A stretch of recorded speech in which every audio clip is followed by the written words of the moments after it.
industry participation. Thank you very much, Senator Xenophon and gentlemen. Senator Rice, please. Thank you, Chair. Continue my questions about the Maribyrnong Defence Site.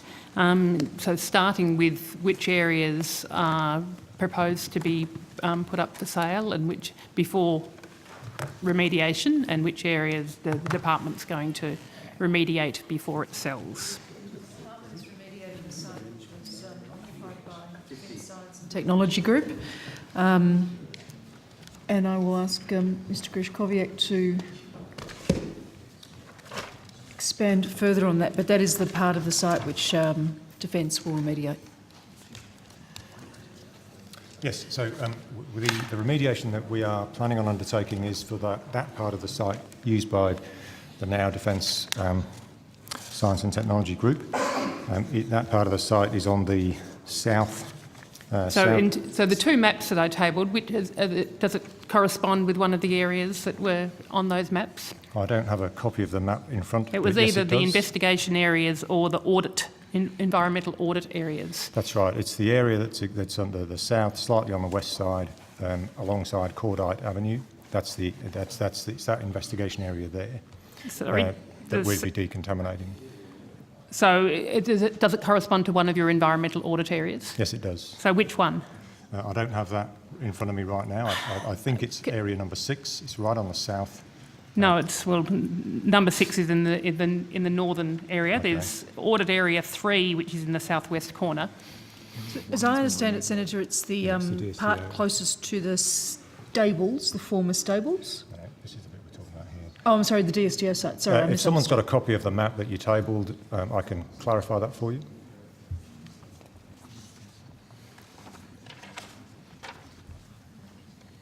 So it's the area 3 on this map, which is the old DSTG area. That's the area that Defence will be decontaminating. If I just go back to the question from earlier about which piece has Defence already decontaminated, that's the audit area number 1 on your map. And so Defence is going to keep audit area 3 for the moment before it decontaminates it. Yes, and the rest of the area is what is being put up for sale. We haven't got to the point of understanding the detailed strategy. It is possible that a phased release of land could be undertaken. It's also possible that we would seek to sell to the market to one player for the development of the whole site. That does have advantages in that the whole site is planned as one entity. That would be probably our preference. But that is. So what will that decision? What will be the basis that decision's made on? Value for money based on the bids that we receive from industry when we go to industry seeking their bids for this site. Can I go to value for money and what that's based upon? And in terms of your assessment that you didn't get value for money from the Victorian government, I mean, there are clearly a range of factors that influence how much the site is worth for development.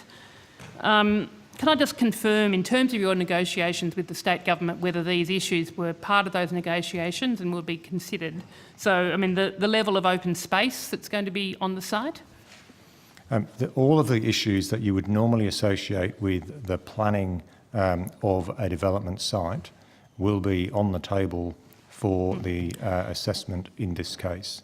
Yes. As I've said earlier, the local authorities, be that the local council or the Victorian government, who have the planning processes, the development of this site will be subject fully to the normal planning processes that go on for the development of any site. But the tricky thing is, of course, that at this stage there aren't any planning controls over the site because it's Commonwealth land. I mean, I can table the part of the Maribyrnong planning scheme and the whole site is Commonwealth land not controlled by planning scheme at the moment. So we'll work with the agencies as they develop that. Yes, but clearly the value of the site depends upon the sort of things that would be usually outlined in a planning scheme, but that planning scheme doesn't exist at the moment. So let me give you an example of how we have worked in the recent past on a different site. We go to Western Australia and we look at Lewin Barracks, which the government announced would be disposed of through the normal process last year. We've been working very closely with the council there to produce a master plan, not just for the defence site there, but actually for an adjacent piece of land as well, owned by the council, that they were thinking of developing as well. So while we have the agreement from government that that site can be sold or will be sold, we haven't yet gone to the market looking for a buyer, because we're working with the local authorities there to put in place a master plan that then will essentially informs the planning process, so that when we do go for market, we are in a position to get the best value, because there's clarity about what can and can't be developed on the site. So is that your intention for this site Absolutely. as well? We will run a similar process so that when eventually we go to market, there'll be clarity about the uses of the site, covering things like the government's affordable housing initiative and other factors, in the same way that you would for any site that was being disposed of. So what's your estimate of the timing and how long it's going to take to develop that master plan with the local community? I don't know how long that will take. We know that, for example, the remediation of the defence land, as I said before, I've got money spread over 3 financial years for that, so that's a fairly long process. We are now engaging, having the decision from government, the announcement in the budget, we're now engaging with the necessary players to start that process.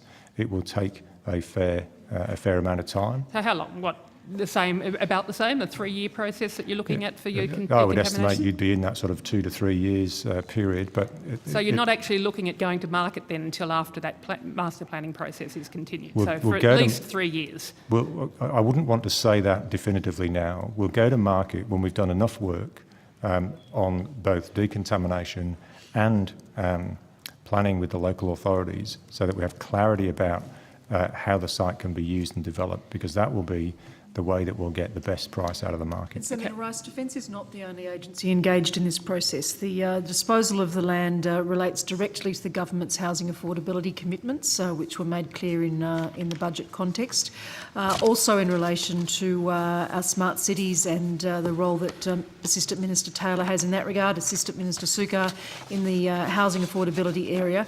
So it's a whole of government approach in that respect. And then, as the Deputy Secretary has said, and as I have reinforced, the engagement with the state and state government in Victoria and the local council is part of that. Yes, but essentially you are not looking at even knowing how many houses are going to be developed until you have gone through that master planning process, which is going to be in the order of 2 to 3 years away. Senator, I'm not, and I'm going to make this very clear. We're not putting a time frame on that at this point. We are right at the very beginning of this process. So the announcement of 6,000 houses in the budget as the centrepiece of your commitment to housing seems to be rather premature then, if you actually don't even know, at the beginning of that master planning process, of even knowing how many houses you're going to develop. Not at all, Senator. Not at all, Senator. Appropriate expert advice has been taken, and other senators asked questions about that earlier and were provided with responses from the Deputy Secretary. In relation to that figure, which was up to 6,000? Could I go to that up to 6,000 houses, and which is based upon a consultant's report? Has that consultant's report been made available to the state government and to the local council? No, that wouldn't have been. I took a question on notice early on to have a look at whether we could make some or part of Did that consultant's report make some assumptions about the level of open space that would be on the site? I can't talk about the detail of that report. Well, I mean, these are the things that determine how many houses are going to be there. The things that need to be determined in the master planning process. That's right, the Senator. level of open space, the density of development to be permitted, the levels of affordable and social housing, the amount of infrastructure, developer contributions towards infrastructure. So did that consultant's report make some presumptions on those issues? I don't have the detail of the assumptions that were made in that report. We used a credentialed industry expert. But you can't share us. These are the issues that the community are concerned about, which is why they're concerned about an announcement of up to 6,000 housing, when the shared vision that was developed with the input from the community said that you were looking at about 3,000 houses. So you can understand that the community would think, why is there suddenly going to be twice the number of houses there than had previously been planned?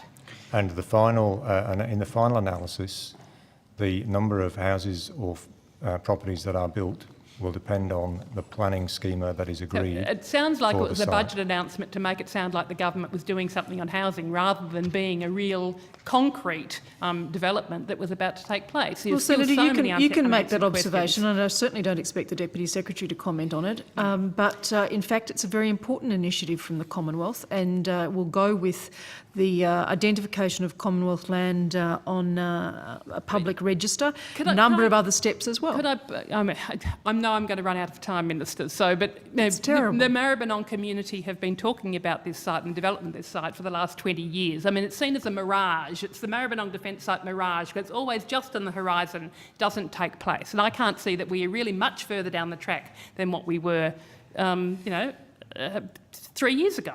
Well, Senator, you'd be wrong about that. You'd be wrong about that because of the points that both the Deputy Secretary and I have made in relation to the processes that have been undertaken between Prime Minister and Cabinet, the Department of the Treasury, the Department of Defence, the work that will be done with the Council in Maribyrnong, with the Victorian State Government.